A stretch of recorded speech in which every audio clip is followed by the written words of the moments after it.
नमस्कार मु तुलिका आज मु आपणको दशमूल मोदक विषय किछि कहिबे। देवस्नान पूर्णिमार 108 गरा जल स्नान पर ज्वर रे पीड़ित चतुर्धा मूर्ति एवं अणसर पिंडी रे विश्राम नेउछन्ति। कविराज सेवकों सेवारे विजय श्री विग्रह माने एवं धीरे धीरे सुस्थ हेबारे लागिछन्ति। परंपरा मुताबक आषाढ़ शुक्ल दशमी दिन महाप्रभुंकर चक्का विजय नीति अनुष्ठित होता है। ज्वर रे पड़ी शयन अवस्था विश्रामरत श्री विग्रह माने चक्का उपरे विजय करिथांती, जहा श्री विग्रह मानक सुस्थ हेबार सूचना देछि। महाप्रभु चक्का विजय हेबा परे श्री मंदिर को दशमूल महोषधि बा मोदक विजय करा जाय थाए।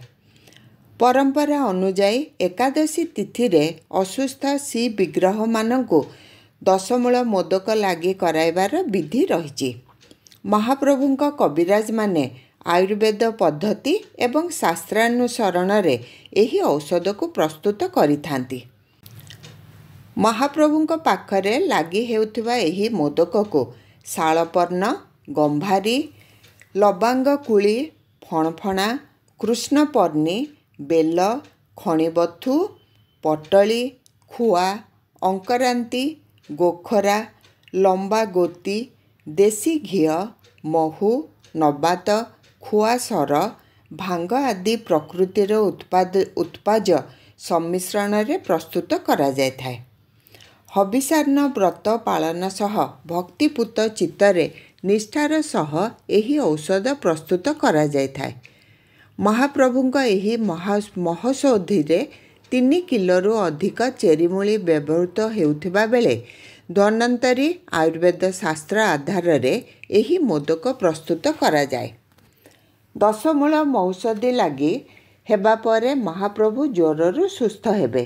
एहा परे द्वादशी तिथि रे महाप्रभुंक सुस्थ खबर दैतापति सेवायत माने गजपति को देइथांती। एहा परे श्री विग्रह माने अणसररू बाहरी नवजौवन दर्शन देबे। आसंतु शुणिबा केमिति प्रस्तुत हुए दशमूल महोषधि। दशमूल महोषधि बा मोदक हेउछि एक प्रकार औषध जहा 10टी प्राकृतिक चेरीमूलीरू प्रस्तुत करा जाय।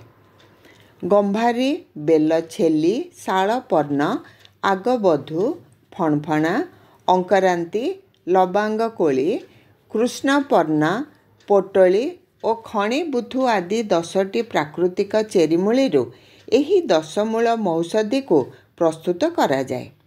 प्रथमे एही सबु चेरीमूली को संग्रह करा जाय खरारे सुखा जाय थाए। भल भावे चेरीमूली गुड़िक सुखी जिबा परे एगुड़ी को गुंड करी देसी घी, महू, नबात खंड, खुआ एवं भांग सह मिसा जाए रंधा जाए। पाग होई जिबा परे हातरे एहाकु छोट छोट मोदक बा लडू भली गुला आकार रे तैयारी करा जाय थाए। देखिबाकू एहार रंग ईषत कृष्णवर्ण बा कला। राजवैद्यंक घरे एही औषध प्रस्तुति करा जाय थाए। एहा दशमी दिन श्री विग्रह मानकु समर्पण करा जाय एवं द्वादशी तिथि बेलको श्री विग्रह माने ठीक हो जाइथांती। आज एतिकिरे रहिले।